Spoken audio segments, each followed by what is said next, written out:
Vast Horizon, Season 3, Episode 7, Incoming.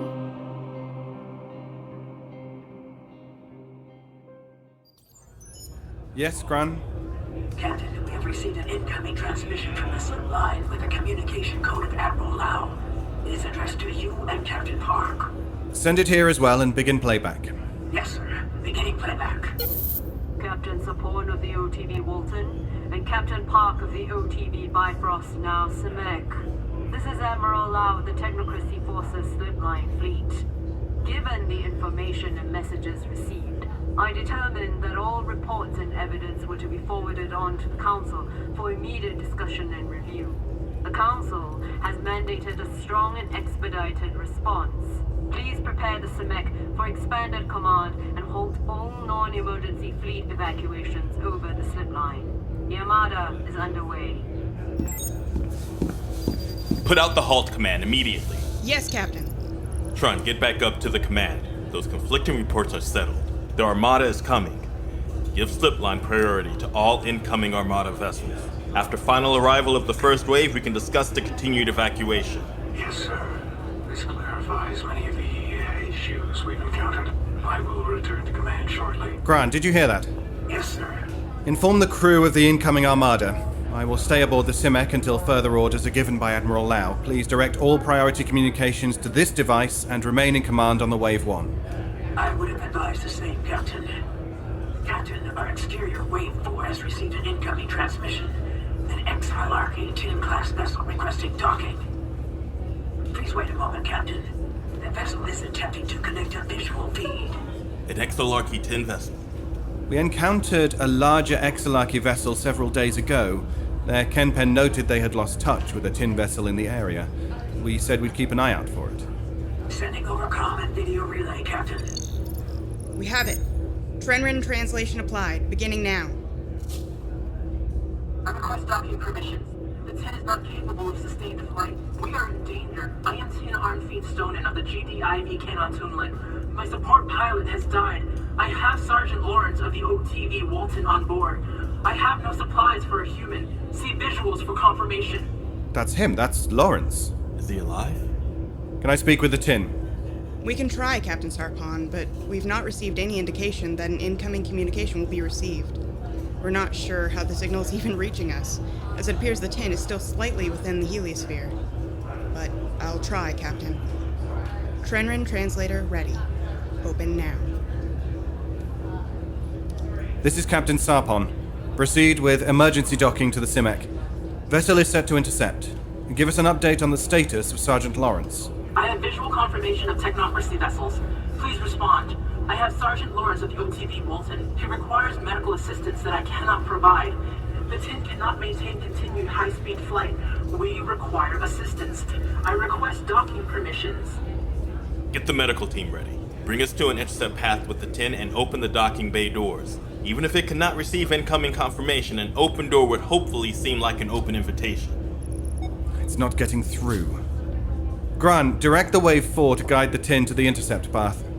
Yes, Captain. The appearance of Sergeant Lawrence Means the tin was on the Walton with Dr. Eck. If Sergeant Lawrence is alive, he may have interacted with the same being that Sanon spoke of. Let's make sure he's alive first. Perhaps even the Tinan has some experience with the entity. Wave 4 scans confirm that the small communications array on the tin is damaged. The tin has begun to follow the Wave 4 to the intercept. Be sure our ship stays outside the heliosphere. Let me dock! Any moment may pass in which the tin may decompress. Flash the Wave 4's exterior lights 4 times. In violet. Specifically violet, not another shade. We can tell. Bright as you can.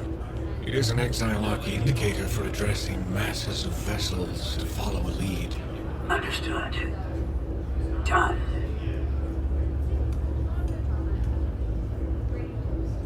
Wave 4 reports the tin has fallen back to a safe following distance and has stopped attempts to align with their dock.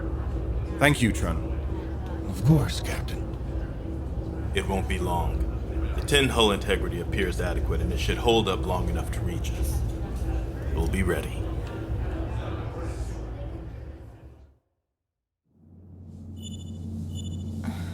What's that? The The audio cues indicate that the OTV Walton has reached the orbit of the local planet's moon. We are now approximately 400,000 kilometers from the planet's surface and closing. Would you like to view the planet? I can direct the feed to the in-cabin display, though the view from the command deck would be far superior. How long have they been gone? Lawrence and the pilot. The Tin departed the Walton 8 hours ago. Given the acceleration and maximum velocity of a Tin-class vessel, it is possible that the Tin has made contact with the Bifrost auxiliary fleet. Would you like to view the planet? Yes, I'll go to the command deck.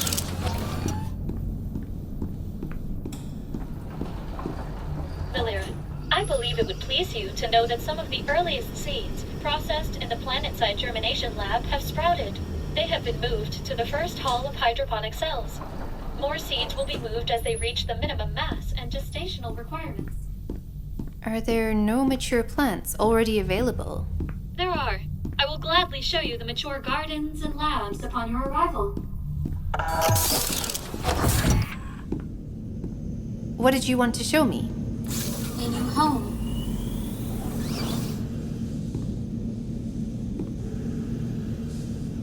I can't see any of the land, only clouds. The Walton is currently able to view the northern polar region. The denser cloud cover in the stratosphere and metasphere, not dissimilar to those of Ensign, is the result of my influence. The cloud cover will clear up within the hour. Given the proximity of the technocracy vessels, I manipulated the atmospheric charge for additional concealment. These measures are no longer required, but will take time to disperse. It looks nice, like any other planet, I guess. To think I'll be the first person to see it, well, first of the technocracy and alliance. First human. I was never the kind of kid who wanted to be an explorer. Not in the grand Lacy She and the Forgotten Moons kind of way. The Lacy She entertainment franchise contains numerous inaccuracies and showcases dangerous behavior easily capable of causing death or harm in a non-fictional setting. Oh, I remember. But they were fun stories. The kind of fun that little kids love. Lacy may not teach them accurate chemistry or realistic expectations for how far a human 11-year-old can jump, but it taught positive values and the importance of understanding. We will need stories. Do you have any in mind? I will think on this further. For now, please look out the viewer. It reminds me a little of old Earth pictures, with more colors. I am proud of how far the planet has come since its earlier exploitation. Much of the ice cover near the poles has only returned in the last 200 years, one of the final markers of the planet's return to health. May I voice a concern to you, Nolira? You probably should.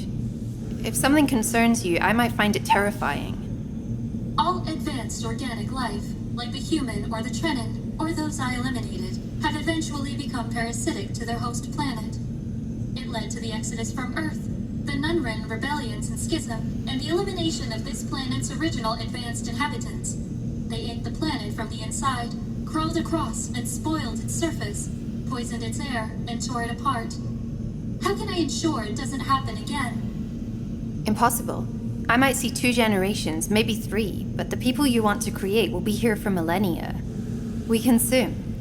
While there are solutions and sustainable practices that lessen and mitigate our impact on the environment, the truth is that if we're to produce something new, those resources come from somewhere.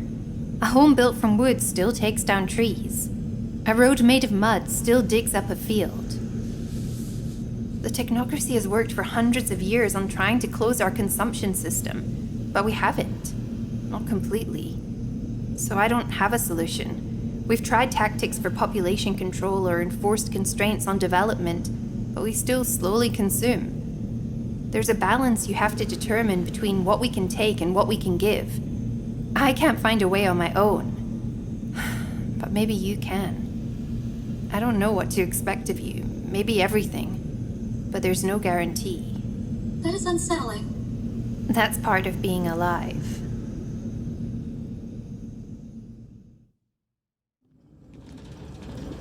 Pressurization has begun. You can enter as soon as the doors open. We know that the Trenin is still alive, that they're still able to communicate and control the Tin.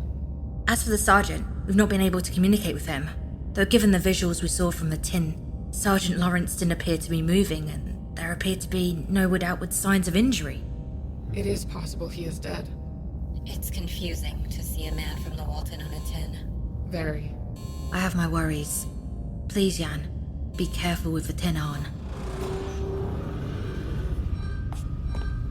Quickly now.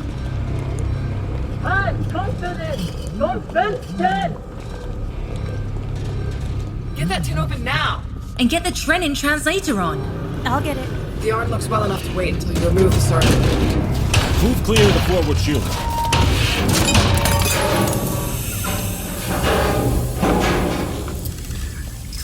The human is from the Walton. Help him! Put the extraction brace on. Get him out of here. Carefully onto the gurney. Unin, I'll address the arm. Please assist with the sergeant. Of course. Tell me, I got here as quickly as I could. I never saw him move. No movement. Non-reactive. Arn, you need to come with me. But tell me where you're taking him. I want to know if he was saved. He's going to medical. Sergeant Lawrence will be in another room near where we will take you for your medical intake and assessment. He has a pulse.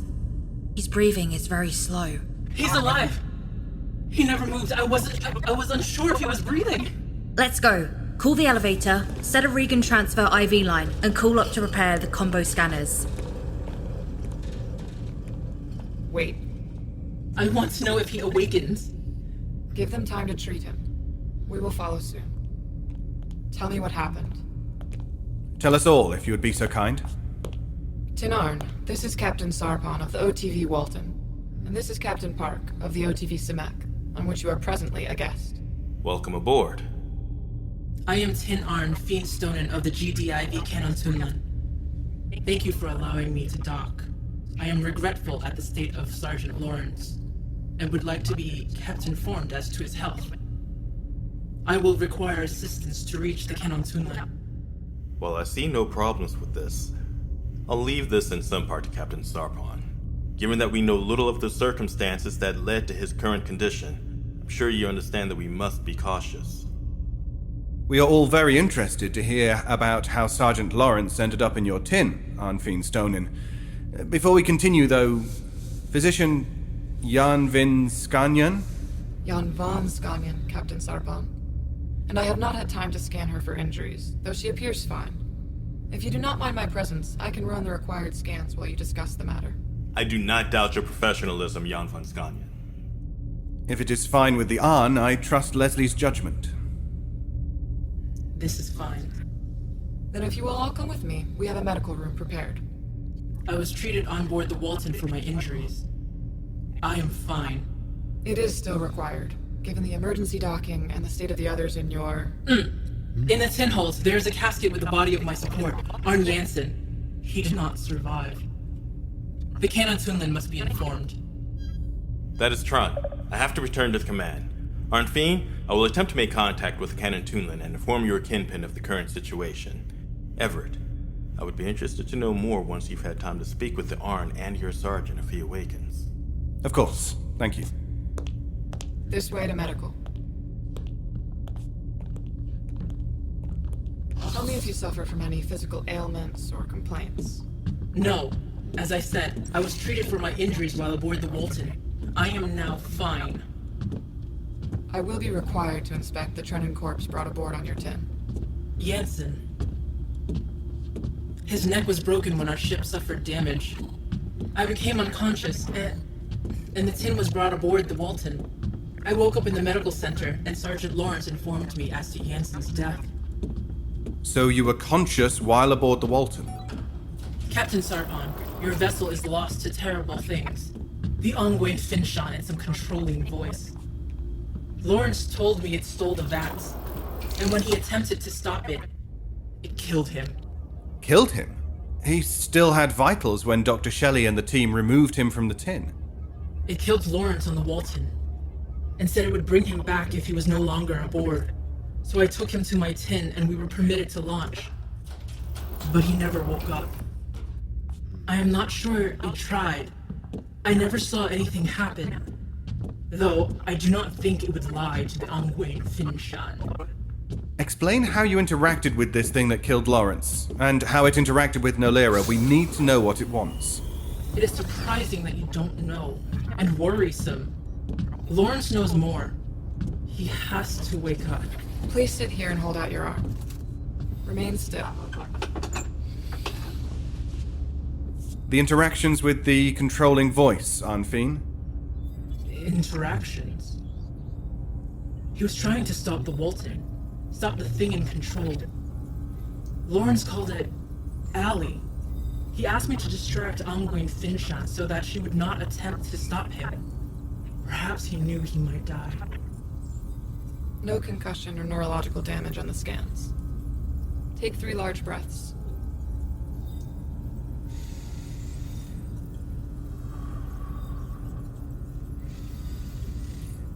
I don't understand why Nolira would want to stop him, if his intention was to save the embryonic vats in some way.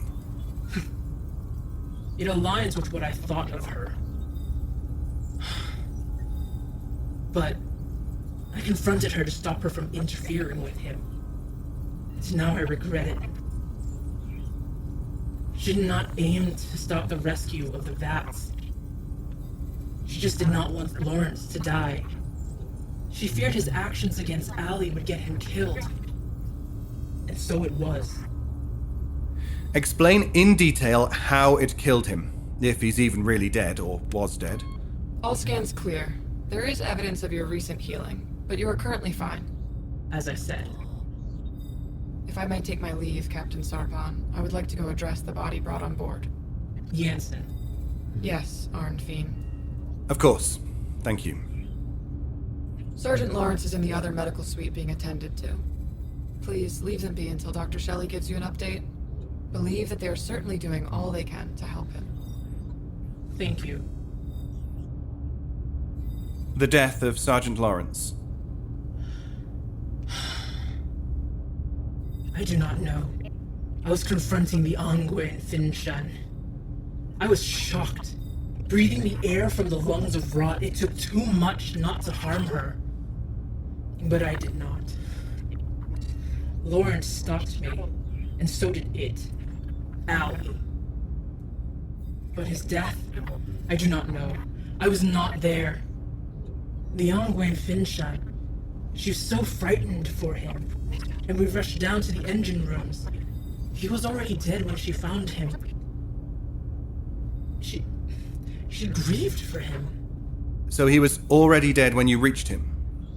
But other than being dead, he must have some marks on him. No. He was neither struck nor burned. He was just empty. But when he was alive, he was kind and helpful, but anxious. Always so anxious. He was burdened with the fear of the thing. When I wanted to attack the Angwin Finshan, he feared more for me than for her. He was scared that Allie would do something to harm me in retaliation. The thing is very protective of her. Captain, Dr. Shelley would like to speak with you. Excuse me, Feen. I want to know if he is alive. Nurse Unin. Gunnery Sergeant Lawrence is alive. They're not awake yet, Captain. Of course.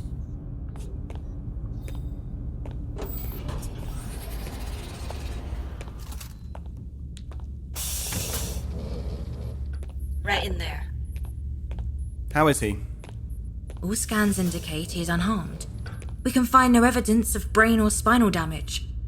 His blood oxygen was a little low, but nothing we would be overly concerned about. A normal variation seen in humans placed in Trenin native atmospheres, such as the gas mixture in the tin. When will he wake up? We don't know. We can find no reason for him to remain asleep. In fact, based on the neuroscans, it appears he is in late-stage non-REM sleep. Slow heartbeat, slow breathing, relaxed muscles, slower brain activity, with none of the spontaneous body twitches we would expect. Well, ability to be awoken. He's not responsive at all? His pupils react to light, but he is unreactive to temperature, touch, sound, and pressure tests. We've not tried a chemical stimulant. At least not yet. What would you like us to do, sir? We need to speak with him about what happened aboard the Walton. We can't afford to lose more time, not with the Armada on the way. A safe stimulant, given that we don't know what's wrong, should take just under an hour. I'll contact you with any updates, sir. Should I tell the tin on? Yes, and thank you. I have to return to command and speak with Captain Park. Excuse me.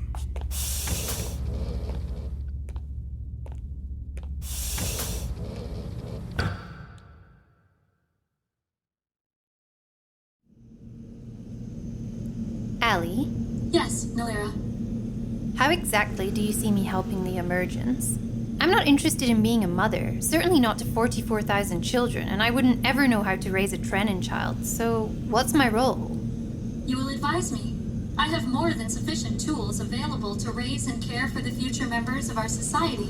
Your value is not in your physical labor. Just to advise, not teach. I have a very particular speciality.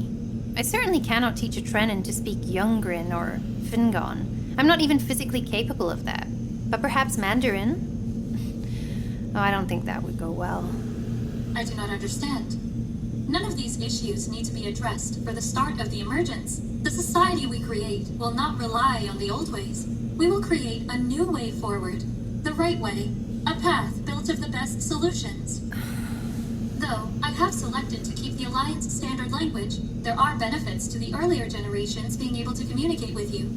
Additionally, the works and acts of our new society will be understandable to the Alliance, if ever I determine to permit contact.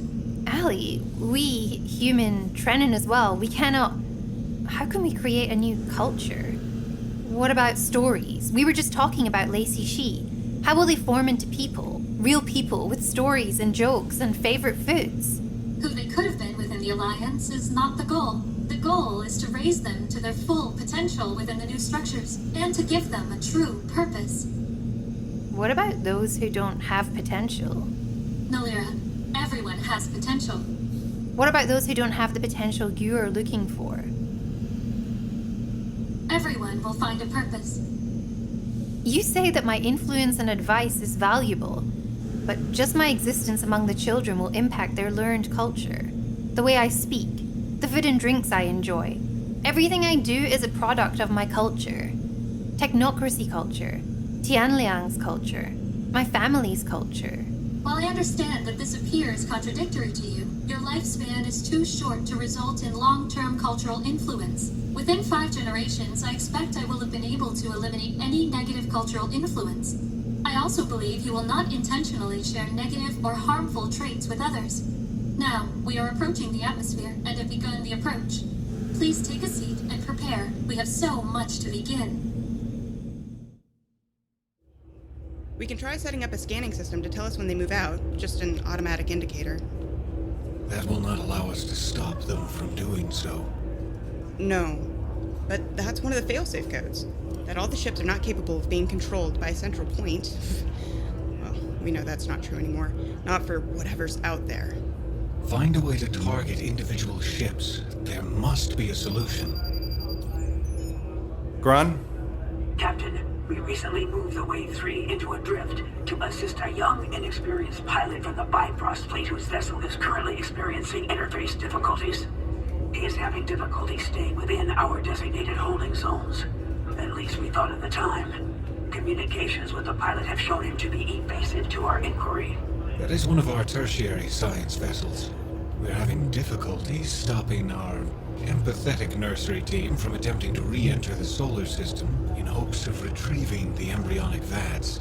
The ship is rather small, but the leads from the genomics and gestational teams are insistent that they must return to the technocracy with the vats, even just the remains. It is unsafe for everyone in this slipline vicinity for any of the ships to pass back over into the heliosphere. This has been explained, but even some of our brightest genomicists keep thinking with their hearts instead of their expensive brains. The ship is small enough, we will bring it in for docking if they continue to make attempts. Tron, please inform them that further attempts will result in their arrest for intentional disregard of command and crew endangerment. Sarpon, could you keep an eye on it with one of the waves?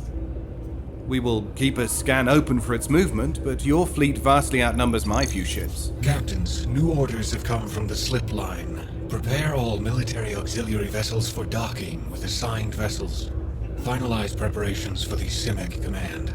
They must be preparing for departure. I think they are a little bit past that point by now, Leslie. Slip line at full capacity. All incoming vessels ping as Alliance and Technocracy. Incoming transmission. It's the Admiral. Time is limited, Captain. Prepare for docking. Yes, ma'am. Vast Horizon, Episode 27, Incoming. Written and created by K.A. Statz. Produced with sound design by Travis Vengroff. Mixed and mastered by Brandon Strader, with senior sound designer Dayn Leonardson, and featuring executive producer Dennis Greenhill. Starring Siobhan Lumsden as Dr. Nolira Ek, Tanja Milojevic as Ali, A.R. Olivieri as Sergeant Lawrence, Tianyi Skarrxin as Feen Stonin, David Ault as Captain Sarpon, Lani Minella as Commander Graan, Daniel Demerin as Sanon Onroon, L. Jeffrey Moore as Captain Park, David Devereux as Auden Barrow, Su Ling Chan as Admiral Lau, Peter Joseph Lewis as Kenpenin Shrun, and Benja Zaharlawa as Dr. Nyoto Jemison Mametya. Also featuring Lex Ellett, B. Apate, Dayn Leonardson, Mandy Wong, Ali Smalley, and Lauren Clare. The title theme, Adrift, was written by Brandon Boone, arranged by Stephen Malin, and performed by the Budapest Scoring Choir.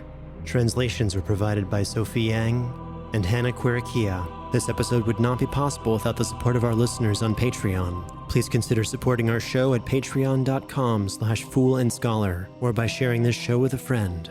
This production is copyrighted 2021 by Fool and Scholar Productions, and Vast Horizon is a trademark of Caitlin Statz. Thank you for listening.